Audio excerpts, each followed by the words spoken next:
With the year coming to an end, it's a good time to reflect and do an in-year review for WWE in 2025, which I felt was an extremely disappointing year in terms of creative. In terms of business, it was their best one ever.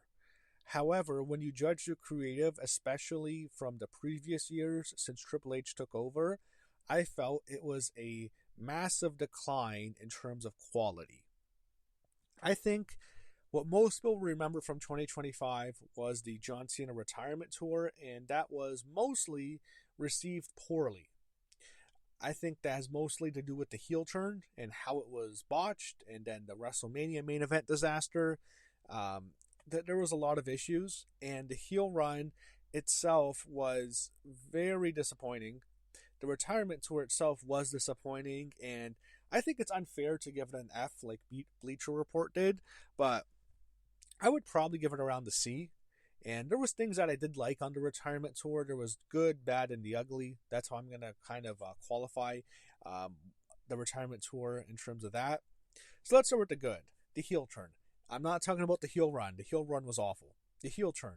At Elimination Chamber, John Cena turns heel. He aligns with The Rock and Travis Scott, or so we thought. And he turns heel on Cody Rhodes after winning the Elimination Chamber.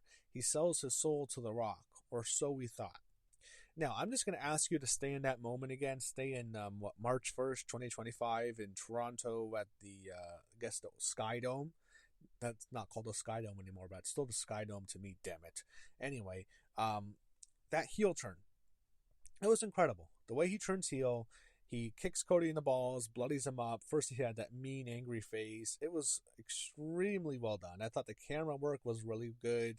Um, I guess the one thing that was awful was Travis Scott punching Cody and busting his eardrum. That was not good, but or he slapped him, I guess. But the heel turn was really well done, and not WWE. I'm not sure the last time they got this kind of recognition in terms of sports media, because everyone was covering it, not just ESPN, and this is before the ESPN deal, but everywhere they were getting coverage. Everyone was talking about John Cena going heel, John Cena turning bad. It was something that it really shook the wrestling world to its core. It was easily the biggest heel turn since Hulk Hogan turned heel in 1996 in WCW. And the difference with that was the heel turn with Hogan led to one of the greatest heel runs of all time when he became Hollywood Hogan. We got the NWO. Instead, with John Cena, he had a great heel turn, but his heel run was awful. So we're talking about the heel turn, which I still think was great. The pipe bomb promo on CM Punk in Saudi Arabia, that was great. That was really John Cena. I hope we had got more often when he was a heel, because he can really tear into somebody like no one else can, and he really tore into Punk there. And I think a lot of people who might not like Punk definitely enjoyed that. I thought it was really great, and he definitely gave his receipt to Punk for that for Punk's great pipe bomb promo in 2011. There was the Cody match at SummerSlam. The WrestleMania match was horrendous, but the match at SummerSlam was great. Great main event. I thought it went on a little bit too long, but it was still a great match, and Cody won, and Cena puts him over. Not talking about what happened after that match, but just the match itself was great. The Logan Paul match at Clash in Paris, really liked that match a lot. Very underrated. One of probably easily his most underrated match on the retirement tour. Not too many people talk about that anymore. I really liked it a lot. He won. Crowd was great. Paris was great. One of the best crowds that he has is in France, and they loved this match, and it was great. Then you had probably the best match on the retirement tour, the AJ Styles match at Crown Jewel in Australia. Fantastic matchup here. They tore it up, man. I loved all the tributes. I loved that Cena was tributing so many of the wrestlers he worked with, especially ones who are no longer with us, including Bray Wyatt. That moment where the fans put up their fireflies after John Cena hit the Sister Abigail to AJ Styles, and the fans all have their phones up for the fireflies. What a great tribute to Bray Wyatt that was. And the match itself was great. All the moves. It was such a fun match to watch. Probably the most fun I had all year watching WWE was that match. Then His last time in Boston, I loved. I thought that was great. He becomes a Grand Slam champion. He wins the Intercontinental Championship for the first time, beats Dominic Mysterio. The fans in Boston were electric. They loved Cena. He should have retired there, I know, but still, that maybe was his at least that's his final appearance in Boston. We at least got that. That was one of the better Raws of the year. Cena's return in Boston, how it was all booked, the first like half of the show or something, or the first hour of the show was all great. I love that. Then he had his last time in Madison Square Garden, which I was not too high on at first, but looking back, it was really good. He teams in that 6-man tag with Rey Mysterio and Sheamus, two guys he worked with during his career. They beat the Judgment Day. Fans were great. They love Cena in New York. Another great moment, and that was his final Raw, and he walked out on top, and that was good to see. And I liked his last official Raw appearance, and it only made it better that was in the Garden. And then the Saturday Night's Main Event, I'm not talking about how you feel about him submitting, but the whole thing was ceremonial. The heartfelt farewell tribute video, I just love that, man. That was one of the best pieces of media WWE has ever produced. It was emotional. It was so good. I watched it multiple times, and the first couple of times I a tear or two rolled down my cheek. I'm not going to lie. His last entrance was great. Seeing him put the camera on Stu, salute us, run down to the ring one last time, and then the post-match I liked. I liked the video package with Vince. I thought that was important. It was because no matter what you think of Vince, it meant a lot to John Cena. You can see the emotion on his face, and I like that they gave that to him, and fans saying thank you, Cena, after they booed Triple H. Don't worry, we'll talk about the negatives. But then, he walks down the ramp and salutes us one last time. Yeah, thank you, Cena. So there was a lot of good that I liked on his retirement tour. Now let's talk about the bad. The reason for turning heel, it was such a bad reason. Fans booed me in the year... When's the last time the fans booed him? 2015 or something? And it's 10 years later. He was in every appearance he's made for WWE. He's been universally cheered. They love him. They're all happy to see him. And so many of the crowds who booed him, they're not there anymore. I think most of the fans now all grew up loving John Cena. And you can see that reaction that he was getting all the time. It's not just that he's an elder statesman now. It's just that fans really do appreciate him. And yeah, he was booed years ago. And so many of the fans are different from when he was booed. It didn't make any sense. The lackluster build-up with Cody Rhodes, did not like it. I thought he should have appeared on Raw. Or 2 nights after he turned heel. I thought he should have appeared there. Then the promo in Belgium just didn't work. I did not like it. I guess he got into that argument with that kid who was disappointed and stuff, but that didn't work for me. The build up with Cody I didn't like it. I did not like the build at all. It was lackluster. It felt soulless in many ways, almost like it was forced, and it was as if they were just going off, shooting off the cuff, and they had no real long-term plans on where to take it. And then there's the worst main events, maybe the worst main events in WrestleMania history. His match with Cody wasn't good, but then it went from being bad to absolutely horrendous. It's like it goes from being a feather bender to a train wreck. And that's when Travis Scott interfered. He has that extremely long walk to the ring. One of the biggest fucking disasters. Probably one of the worst moments ever in WrestleMania history. That was so fucking terrible. That was so bad. It sucked so bad, man. I hated watching it. Oh my god. It's such a disaster. And Rock not showing up, that's all anyone ever talked about afterwards. Rock had to go do damage control and go on Pat McAfee's podcast to essentially explain himself. That sucked. Then there was just the repetitive promos with him yelling at fans, especially during the build-up to the match with Randy Orton at Backlash. Yeah, it just didn't work. It was just the same thing every week. You were mean to me, you booed me years ago. And then there's a Truth fiasco. I had to mention that. That was awful. That was so bad. And then he's he just turns back babyface the night before SummerSlam or something. Now he's a face again on a random promo with Cody, and then they toast a real American beer brother Now they're okay again after everything that happened, and like it wasn't just a heel turn. Like, we knew he'd turn back babyface and retire as a face eventually. It's just how he retired and how he turned back. It was sudden. Like, there was no build, no hint to it at all. Oh, I'm just a babyface now. And then after SummerSlam, he gets attacked by Brock, which I wasn't against that. I was looking forward to seeing them work together. I didn't want to see John Cena get squashed by Brock Lesnar at WrestlePalooza. That was terrible. He just gets squashed, and this sucks. That really pissed me off. I'm thinking, look, this is your debut on ESPN, WWE. You already, I thought you fumbled the debut on Netflix, to be honest. Now you have your debut on ESPN. The last thing people want to see right now, with all the stuff surrounding Brock, is him going in there and just squashing John Cena.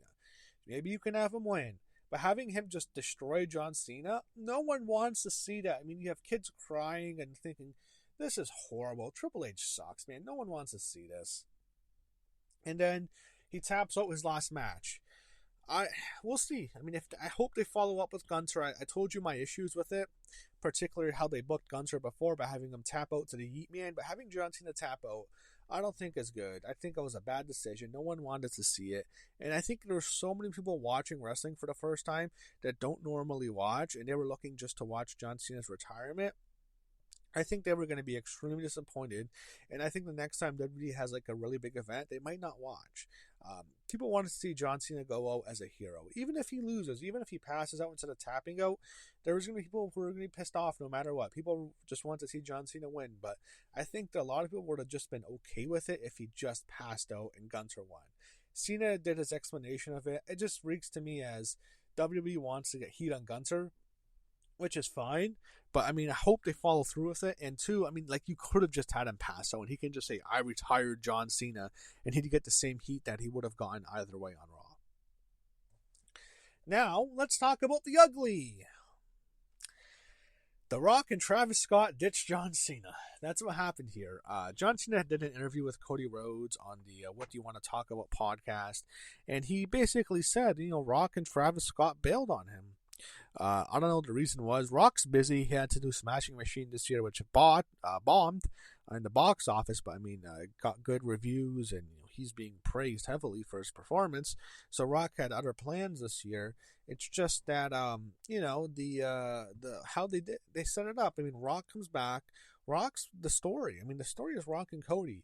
Remember, the night after WrestleMania 40, Rock is essentially teasing a match with Cody Rhodes next year at WrestleMania. He gives him that watch, and we're expecting them to follow up on this, but they never do.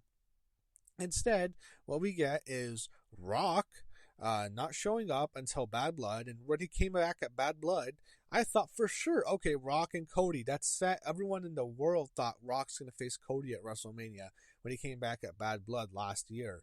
And instead, he shows up at the Raw on Netflix and teases nothing. He doesn't show up as The Rock. He doesn't show up as the final boss.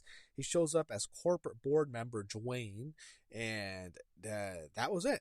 And then, we know what happens with LRMania. He comes back to Elimination Chamber, sets it all up. First, actually had that horrendous promo on SmackDown in New Orleans, which I'm going to talk about later. Don't worry. But he comes in at Elimination Chamber. He's an integral part of this story. It's Rock and John Cena. John Cena is selling his soul to The Rock. The Rock is getting back at Cody Rhodes. He warned Cody, don't break my heart again. And now he's paying. John Cena is selling his soul. Rock owns his soul now. So, I mean, The Rock is part of the story. In many ways, John Cena is almost a proxy of The Rock in his feud with Cody. And The Rock beat Cody at last year's WrestleMania, pinned him in the middle of the ring. He pinned the top babyface in the company.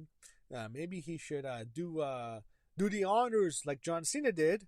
But no, he just ditches and bails and thinking, okay, it's fine when you don't show up, when you are not with the company, when you're doing your own thing. This is Vince McMahon's company. You have your own thing. You're on the board. For him not to show up at WrestleMania was so, it was a poor lack of judgment and on his part. And I think it really, it made me sour on him, and to the point where I really don't want to see him anymore. And Travis Scott, fuck him. Also, Triple H. That was part of the ugly here. He gets booed for his lousy booking. Yes. He got booed, not just because of what happened. That was most of it, John Cena tapping out and his decision to book it. part of it was also how he booked the whole retirement tour and how he's booked WWE for a whole year. Those were boos for like, yeah, fuck you for what you did this year. Fuck you for this shit. He did such a bad job, and all the people on creative did such a bad job with John Cena. They handled it so poorly in some ways. Again, they gave us a lot of good moments, but I mean, they handled it so bad, and this is such an easy slam dunk. As I said, they got to start the year off on third base with John Cena's retirement tour, and they managed to maybe not strike out, but they managed to out themselves to get struck out on other ways. I mean, they're on third base and they mess it up, and they can't bring them home. That's how I felt. They were the Toronto Blue Jays in the World Series. That was how Triple H booked this year, especially with the John Cena retirement tour. He just couldn't finish it, man. He messed up and he blew it. That's how I felt. And those boos were because of that. And there was no redo for it. I mean, you're never going to get a chance to redo John Cena's retirement tour. It was a missed opportunity, and it was disappointing how they handled it. Now, let's get to the second biggest issue I had this year, besides the retirement tour, which, by the way, I did a whole long rant on how I felt about it earlier, like a month ago. It's how LRMania talks about how, it was LRMania rants on how WWE ruined John Cena's retirement tour. Check it out, because I was very critical then, and I was much more animated. But now let's talk about the Jey Uso push, which was another big issue. This sucked. Jey Uso is an incredibly poor singles wrestler. He is very bad in the ring. He has the worst spear of all time. His super kicks look like shit, look so lazy. Everything about him is garbage. He's a shit wrestler. His promos are horrendous. It doesn't help that he's already blown up, but the actual substance of the promos is bad. His delivery is bad. He doesn't have any real charisma. People say he has aura. Why? Because he wears sunglasses. That gives him aura. Like he's now The Rock. He has sunglasses, wears them inside. He has no fucking aura. He has no real charisma. He sucks. I mean, I think Jimmy has charisma. Jey does not. It was a horrible decision to have him win the Royal Rumble. It was the first really big misfire of the year. And that was, in my opinion, I felt the reason they gave it to him was Triple H is trying to keep his job as head booker, and TKO only cares about the bottom line. And that's not to say Vince McMahon didn't when he was in charge, but with TKO, they want to maximize profits. So Triple H knows Jey Uso sells a lot of merch. He has family connections. This helps me keep my job. That's why I felt that he had to win the Rumble, because Jey Uso, I'm sure Triple H knows, and he's done an interview saying, he's almost admitting Jey Uso is bad in the ring, and which he is. Jey is awful. He's an awful singles wrestler. It was a terrible decision to have him win the Royal Rumble. He has that horrendous botch on Raw in Europe when he did that top dollar botch, when he got his feet caught on the top rope, which was hilarious, by the way. Then he squashed Austin Theory in like the ugliest spear of all time. That also happened. He was horrible for the whole year, and the build-up to WrestleMania sucked. He submits Gunther at WrestleMania, which pisses me off even more looking back, because Gunther got to submit John Cena. The fact that they had Gunther submit to the Yeet Man is bullshit. He taps out Gunther. Why? And Gunther tapped out like a little bitch, like Gunther claims John Cena tapped out, which was not true. John Cena at least tried to get out of it. Gunther tapped out really like a little bitch. And they damaged Gunther really badly on that show. And that really pissed me off. And it pisses me off looking back on how they gave Gunther such a big moment, but earlier in the year they made such a bad decision having him tap out to Jey Uso, and it doesn't give me confidence that they're going to follow up through on Gunther. Jey got progressively worse in the ring throughout the year. He was still pushed as a top guy despite having bad match after bad match. Who can forget the stinker with CM Punk at Saturday Night's Main Events in November? They had a bad match, and Punk doesn't usually have any bad matches. He had a bad match with Jey Uso because Jey Uso is awful. Then you had the Yeet entrance, him doing it in matches, which sucks. That's all he relies on. It's like he knows all I have to do is do this stupid Yeet entrance, and I'm just going to get by doing that because he really sucks. And they had the Yeet entrance in the War Games, and he's doing just weird things at the fucking top of the cage. It looks so bad. Oh, God, the Yeet stuff sucks, man. Another big issue, the SmackDown Women's Division. A lot of poor decisions early in the year, in my opinion, left a dark cloud hanging over the division that it really couldn't get out of. First, Charlotte Flair winning the Royal Rumble was a terrible decision by Triple H. He made two really bad decisions at the Rumble, and I think that was almost the beginning of the decline in terms of the quality and the product of WWE, was how he booked the Rumble. Two really bad choices, in my opinion. And looking back, it was two awful choices. Now, Charlotte Flair was able to recover from it. Jey Uso, I thought, he's just awful, in my opinion. But Charlotte was able to recover, but that's more so due to Alexa Bliss and being able to team up with her. But Charlotte wins the Rumble, then the fans turn on Charlotte, and she was supposed to be the babyface against the heel Tiffany. Now the fans hate Charlotte, so they have to turn Tiffany babyface, so she's not a babyface, and they have the feud, which I thought was the worst feud of the year, and I'll give that in my awards video next week. But they had a horrible feud. It was awful. And people like to look back on the Chicago promo with Tiffany kind of shooting on Charlotte, but it's so bad how it's come to. And they had a bad match at WrestleMania. And I don't think Tiffany Stratton ever really recovered from that. Her title reign was dull. She wrestled Nia Jax a million times. Then she eventually wrestled Jade, but Jade should have won earlier. Charlotte recovered, as I said, by teaming up with Alexa Bliss, but Tiffany didn't really have that. Then they put the belt on Jade, and they waited too long. She should have just won at SummerSlam, and they did a really bad job, I thought, how they handled Jade and her chase to the belt. Eventually she gets the belt, and she's not doing bad. It's just that she's barely featured now. They're ever feuding with Mishin and B-Fab. Two people who she's going to destroy. I'm waiting, what are they going to do with her? It's as if she's just a background player since winning the belt back, and it's disappointing. They did the thing with Chelsea Green this year. She was started off really hot as the women's U.S. champion, but then they have her lose to Zelina Vega, and they kept her off the WrestleMania card, which I didn't get. But they have her lose to Zelina, and no one cares with Zelina. She gets no reaction, and they put the belt on Julia, and it did more damage to her than helped her. She sunk after getting that, and then there's the Kiana James pairing, which did not work. It was a travesty how they booked Julia this year. And the SmackDown Women's Division, besides Alexa and Charlotte, them as a team, which kind of hurt the division, them being a tag team because they couldn't be involved in the singles part. They couldn't have at least Alexa winning as a challenge for a singles title. But there were so many issues. The women's division on Raw I thought was good, but the SmackDown women's division I thought had a horrible year, to be honest, especially when it comes to the main titles, both the women's title and the women's US title. And then you had feuds that I thought just dragged on for all year and it got stale. Seth Rollins and CM Punk. I did not like this feud. I'm going to talk more about Seth later. I just felt the feud dragged on too long. The best part of the feud and the part that I was really into it was when they brought their wives into it. Seth involving Becky, and then, of course, CM Punk having his wife, AJ Lee, make her return. That was great. But other than that, I felt the feud went on too long. It got boring. And it didn't have the same type of heat that Punk had last year with Drew McIntyre. I just didn't have it with Punk. It dragged on. I didn't care about it anymore. I just wanted to move on. Finn Balor and Dominic Mysterio. Oh my God. It feels like I've been waiting for 3 years for one of them to turn. It's like, how many times are you gonna tease a fucking turn in the Judgment Day? And they never follow through. It's been an eternity. I'm so sick of that. I thought Drew McIntyre had a bad feud with Damian Priest. As I said, Drew had just a great year last year. I didn't think he had it this year at all. The feud with Damian Priest dragged on way too long, as his current feud with Cody Rhodes, which I hope ends soon. They've been feuding forever, man. I'm waiting for this to end. It goes on forever, and it never has a conclusion. It's like, I don't care about this anymore, and they don't give us the payoff, and it's just dragging on.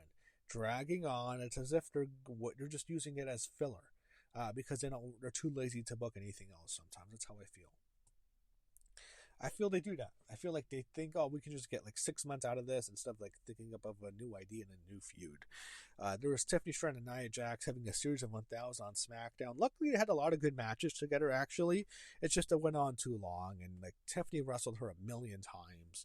And then there was the Tiffany and Jade went on too long. As I said, Jade should just be in Tiffany at SummerSlam. They waited too long there. That was a mistake.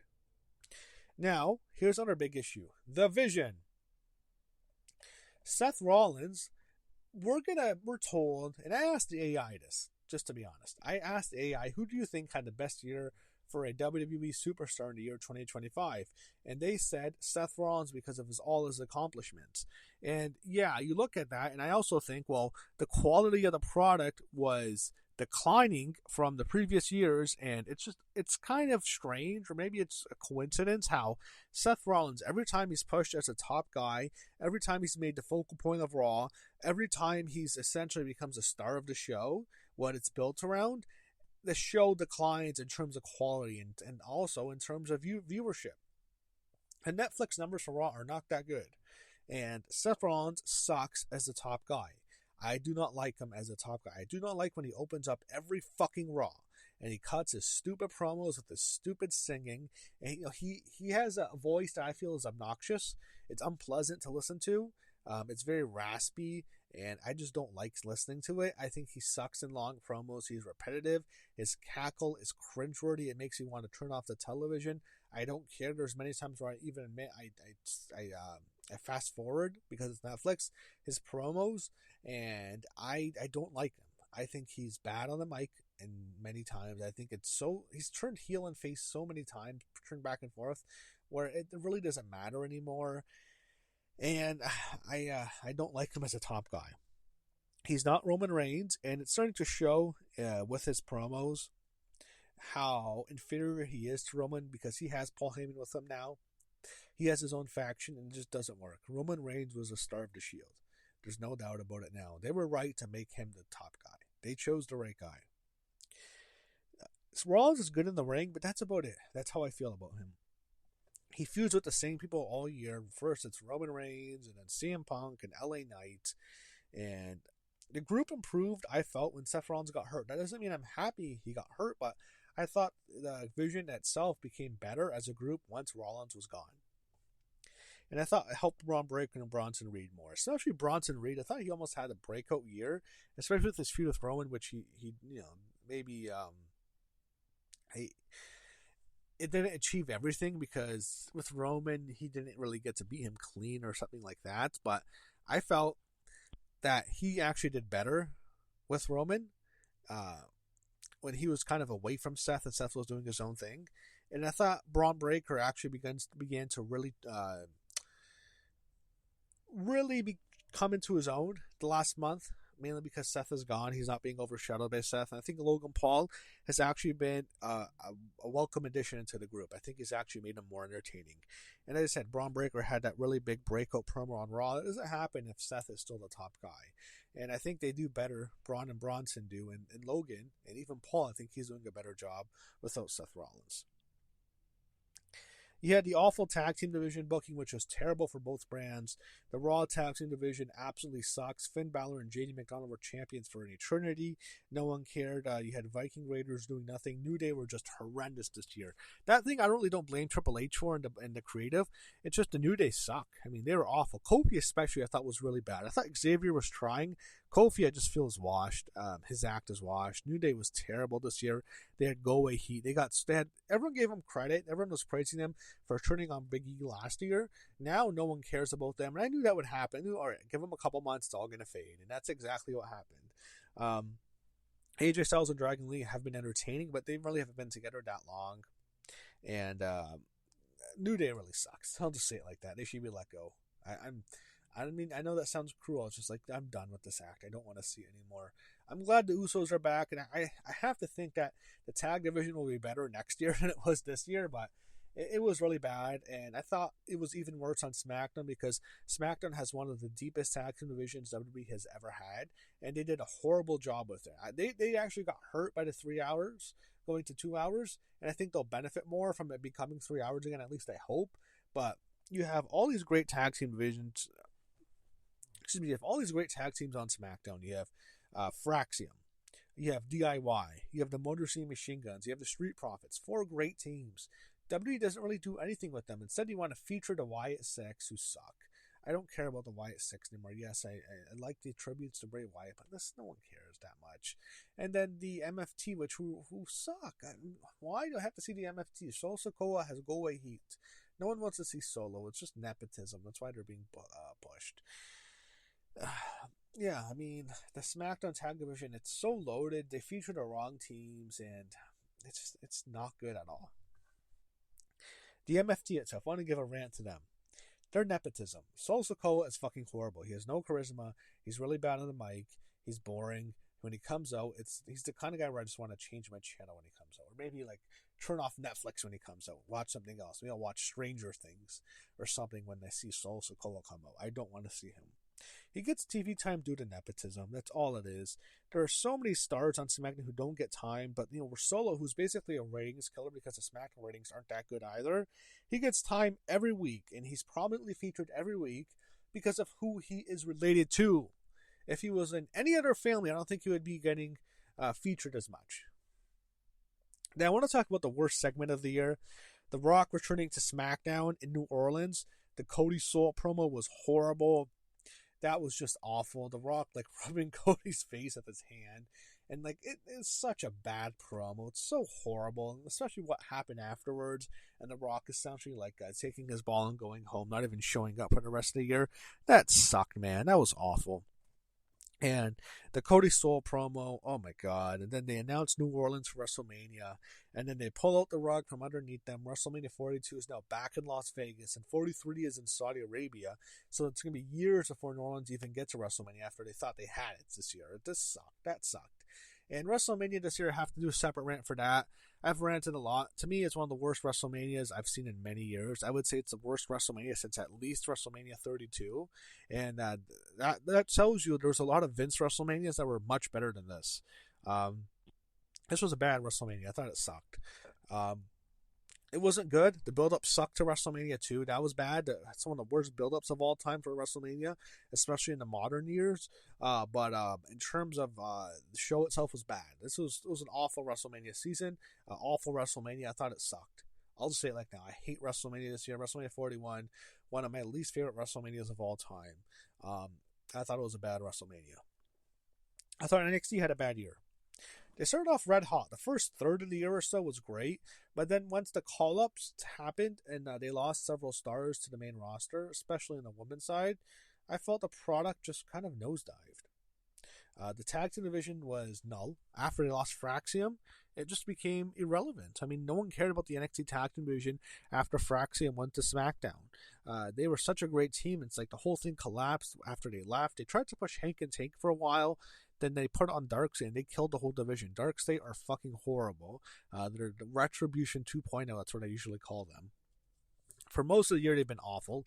The last month or two, you can say it's gone a little bit better, maybe, but they've been awful. I hate the gimmick. I don't care about these guys. They're just a bunch of four guys who are a bunch of four NIL guys, four football guys who they don't know what to do with. So we just put them all together. Trick Williams being pushed in the main event has been awful. He's a horrible wrestler. He's just not good. He's a bad performer. He's Jey Uso 2.0. Maybe that's why I really turned on Trick Williams this year. I see what they've done with Jey Uso, pushing him to the main event, and he's just been awful. I'm afraid they're going to do the same thing with Trick, and I don't want to see that. Darkseid, I believe that they're just awful. I mentioned that. There's even a teaser Trick Williams could be part of Darkseid, leading them. I'm glad they didn't do that. You have Josh Briggs, who's awful, who they keep pushing, another football NIL clunker. Jasper Troy, another LFG guy. The LFG has hurt NXT. They have to do is LFG is almost like Tough Enough, where there were guys on Tough Enough and girls on Tough Enough who were not good, but they got WWE contracts and they had to push them because of Tough Enough. But they weren't good on WTV. That's what you kind of have with the LFG people. Jasper Troy is only being pushed because of LFG, and he sucked. He's horrible in the ring. He just is just some guy, jacked up guy coming up with chains. I don't care about him. And there was too much where NXT was being associated with other things, such as TNA, such as AAA, LFG I mentioned, also Evolve, in which it begins to overshadow NXT itself. It feels like NXT is just being used now as a medium for WWE to promote its partnership with TNA, the fact that it owns AAA now, and the other shows, Evolve and LFG, rather than focusing on elevating NXT itself. The women's division couldn't recover, I believe, from losing Roxanne Perez, Julia, and Stephanie Vaquer. They also released some people as well. They released Gigi Dolan and Cora Jade, and Cora was prominently featured. So, it changed a lot after WrestleMania. And they featured, I thought, the worst person and put her as a top star in NXT in terms of the women's champion. That was Jacy Jayne. She is awful. I thought she had a reign of terror. She still does have a reign of terror, which I hope Kendall Gray ends in a couple weeks at at New Year's Evil, but Jacy Jayne being pushed just was not deserved at all. She's bad. She's not good in the ring. She has an obnoxious voice, I feel. I think her promos suck. She feels outdated in a way. Feels like she's just like some diva era star who would have been okay as a divas in the divas division. She just doesn't fit with all these women who they have in NXT who are just so much more athletic than her, so much better than her on the mic. And Jacy, I don't know why she's getting this run that Shawn Michaels has given her, why she's being pushed like this. And pushing Jacy as champion when you have Jordan Grace, Blake Monroe, Jada Parker, Sol Ruka, Kalani Jordan, and so many others who have so much more potential than her. Lola Vice, I think, has more potential than her. There's others. Fallon Henley, even. She's in Fit Influence. I think she has more potential than Jacy Jayne does. Pushing these people, having them essentially get pushed to the side for her as the focal point in NXT, I think is just nothing other than pure incompetence from the booker, Shawn Michaels, who I think did a bad job with NXT this year. NXT I thought was great in 2024. I thought they were the best brand, to be honest, last year. This year, I think they've had a bad year. I've not enjoyed NXT at all this year, watching it. I wanted to talk about some other stars and names, who the years they had. Roman Reigns, I thought he had a completely forgettable year from where he was in years prior. He just makes a return for a pop every few months. I hope he doesn't feud with Jey next. Cody Rhodes, he never recovered from that horrible promo with The Rock on SmackDown. The feud with John Cena didn't work, and then, he had that great match with him at SummerSlam, but the fans were booing him, and I don't think he ever really regained his momentum from that promo, since that promo with The Rock, to be honest. The feud with Drew has dragged on forever. It sucks. I think Drew should win. In January of next year, I think Drew needs to win this. But the feud has dragged on, and I think Cody has had a down year from the previous 2 years that he's had, which I thought in both 2023 and 2024, he was the wrestler of the year for WWE. Drew McIntyre wants to go to him. Down from last year, he's had 2 feuds the whole year. Damian Priest and Cody Rhodes, both of them have lasted an eternity. They never end. CM Punk, I thought he had a solid year, but the program with Seth, I felt that it dragged. But I thought overall he had a good year. I'll give him that. Some others. LA Knight, a horrible year. Feuded with Division for an eternity, no payoff. He was in War Games. He really could be pushed like Jey Uso is, but he doesn't have the family connections. Let's look at it. LA Knight has a catchphrase. Yeah, Jay has yeet. He sells merch. He's better in the ring, and he actually can cut a really good promo. It's just he doesn't have the proper connections to get him to have a push like Jay does. I mean, that's what you have. It's really bad how they treated LA Knight, and hopefully he has a better year next year. I thought Sami Zayn had a terrible year. I want to mention him. One of his worst years since joining the main roster. Damian Priest also had a down year from last. His feud with Aleister Black, it feels like it'll never end, really.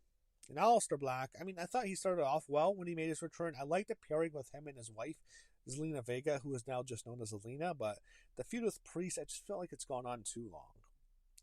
I thought Bayley had a miserable year. I think she leaves next year for AEW, and she will feud with her good friend, her best friend, Mercedes Moné, formerly known as Sasha Banks. I think she's gone next year. I really do. This has been a horrible year for her. Becky Lynch, I thought, had a good year. It's one of the better years for the woman. Some of her programs dragged on a bit. The match at Lyra at SummerSlam I didn't like. I thought Lyra Valkyria herself started off strong, but really hasn't done much, especially since the long-term pairing she's had with Bayley. But Becky, I thought, overall had a good year. And she's been one of the better acts on Raw recently. I hope she wins her Intercontinental Championship back from Maxine Dupree, who I felt really didn't need to get that belt. It was a nice moment, but hopefully I don't think she really needs to have a long title reign, to be honest. Liv Morgan had her best year in 2024, then she got hurt this year. It wasn't like she was going to have this great year, but once she got hurt, she made her return. It was a good return at Survivor Series, and we'll see what happens next year. Really hard to judge. Raquel Rodriguez, I thought actually did better when she was paired with Roxanne Perez instead of Liv Morgan. I thought she improved a lot this year. And I thought she was actually better than when she was before she got sick with that skin condition. I thought she had a decent year. Rhea Ripley, I thought, had her best year in terms of ring work. Keeping her out of the singles title reign recently has been a smart move, and it prevents some of the fans from turning on her who don't like that, who they feel like she's overpushed. But since pairing with Io Sky, I think, has been really good, and the two of them have really nice chemistry together. I thought overall Rhea has had a solid year, and Io Sky has had her breakout year this year. She's been pushed now as a consistent top star in the females division, and she has become a true star in the company. She was incredible. She has natural charisma, and it makes her likable, and she's able to get over despite having a barrier in terms of language. She's had a tremendous year, and I think when I do my awards, expect to hear her name called for best women's wrestler of the year. She's in the front running, to say the least. Charlotte Flair, I thought, started horribly this year with the Rumble and the feud with Tiffany, but she bounced back nicely after teaming with Alexa Bliss, who I believe saved her career. She got people to cheer for Charlotte Flair. Alexa Bliss, I was really happy to see her back. She had one of my favorite returns all year when she came back in the Royal Rumble. Just got a tremendous ovation, an incredible pop. The fans went crazy for her. It was so nice to have her back after 2 years, and she's one of the more likable people on the roster. I think she gets people to like her. She has a personality that people just gravitate towards naturally, and I really enjoyed her team with Charlotte Flair, and her highlight was definitely the return at the Rumble for sure. But I look forward to see what she does next year. And I thought she had a decent year. Tiffany Stratton, I thought, had definitely a down year from last. She couldn't recover from the Charlotte feud. She was booked horribly. Had 1,000 matches with Nia. Should have lost to Jade. I mentioned this earlier. Save her return from the Rumble. She'll get a good pop there. Jade Cargill, I felt, should have had a major breakthrough year. She really didn't. She had a good year, but she hasn't been well. I don't think for the long term of the year she was booked well. I thought coming out of the Naomi feud, she needs to turn heel, go after Tiffany, but they waited too long. They had her lose, and I think she has heat now, and she has momentum. She hasn't had a bad year. I just felt like it could have been done a lot better if she had beaten Tiffany at SummerSlam. Naomi had her best year before her pregnancy, and Bianca Belair, we haven't seen now since WrestleMania. Hopefully she's back at the Rumble, but all I can say is whatever injury she has with her fingers, I hope it heals. Now let's talk about some debuts. Roxanne Perez, I thought, had a decent first year. I thought putting her on Judgment Day was a smart move, and I liked her being part of it. I think she has really good chemistry now. I'm starting to see in just a couple of weeks with Liv Morgan, and I'd like to see them continue to be associated with each other. I think they work well together, and I thought she lost a lot. Roxanne did. A lot of her fans were upset about that, but I thought overall it was a good first year. Stephanie Vaquer, she got super over this year due to the Devil's Kiss in NXT and Booker T, and she got really over. She became champion. She beat Julia at the NXT Roadblock show, and she came into the main roster red hot, and they've done a good job with her. I just feel like she needs to do a little bit more now, and I think she recognizes that. I think she says, I'm more than Devil's Kiss in one of her promos recently, and I think that's important because she needs to do more now. And I think she can have a good year next year as well. And this was a major breakout year for her, really, since she was signed. She wasn't signed that long ago, really. It's almost been about a year and a half. She's had tremendous success, and I just felt like I think she needs to do more, and I think she realizes it because the Devil's Kiss is over, but eventually things do, people eventually move on, things get stale, and I think in the long term she'll be okay, but I'm glad she at least recognizes that she needs to do more to really have long-term success here. But she definitely had a very good first year. Julia, a beautiful tragedy of booking. That's what Julia had this year. They've booked her so bad. I don't know what else to say. It's been awful. You had Penta. He had a good start, but now he's just another guy. Rey Fenix, he started off okay. He needs to be in the Lucha Bros or else he's going to get his walking papers. Maybe not next year, but definitely the year after. Ricky Saints, decent first year. I think he's better presented as a heel. I've always felt that. The way he acts, his presentation, he needs to be a heel. He's not a good face. But I'm glad he's heel now. Blake Monroe, okay. Oh my God. She is doing good work. I know she had that botch with Thea Hale in NXT last Tuesday, but she's doing good work. She is someone who really, I think, would benefit from being the NXT champion instead of holding the NXT North, the Women's North American Championship. She needed to be the center of the division. She can do it. She's proven it. She had a great feud with Toni Storm in AEW. She would be better as the central figure in NXT for the woman, and it's a travesty that they're pushing Jacy Jayne ahead of her. Shawn Michaels, really just for that, should have his head examined. Now, let's talk about some returns we got. Alexa Bliss, she returned at the Rumble. AJ Styles returned at the Rumble. Really hasn't had that great of a year, to be honest. I think the second half has been better, but not the best year. Aleister Black, I mentioned, started off okay, but the feud with Black has gone on too long. But he had a good return. I think it was a SmackDown after WrestleMania. Goldberg made his return this year, and I think he's still complaining about his retirement match. And it sucks that he got cut off, that he wasn't able to say his goodbyes. But I mean, for him to complain for all this, like for almost months now, it really sucks. Now let's talk about the return of the year, the most return everyone talked about, the one that was the most anticipated. AJ Lee. She made her return on SmackDown in September, and it was tremendous. It was an incredible return. The fans went nuts for her. She got just an incredible ovation. It was a great moment to see her back. Everyone loved it. It was great. AJ returning was awesome. And it's too bad that she hasn't really done much since. She had that mixed tag match, wasn't that good. With CM Punk, she teamed with her husband CM Punk against Seth Rollins and his wife Becky Lynch, and she tapped out Becky, and she taps out Becky again at War Games.